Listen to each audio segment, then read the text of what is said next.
It's not decided yet. Financial crisis. Tā ir godmaņa hobija. We are negotiating now with the EU and IMF, but I think yeah, it's a reasonable number, but I think yeah, it's 0.5 till 3, but not because we need money. Man tad jāpadomā. Okay. In your mind? Around the world, but realistic. Last 3 years in Europe.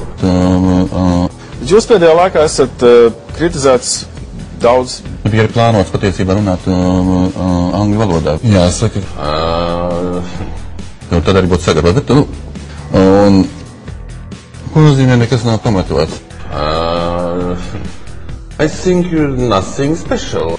Vai jūs vienmēr paredzat, ka tas, ko žurnālisti jums visu ieraksta, arī tiks pārraidīts? Good question. Ar patiesu cieņu.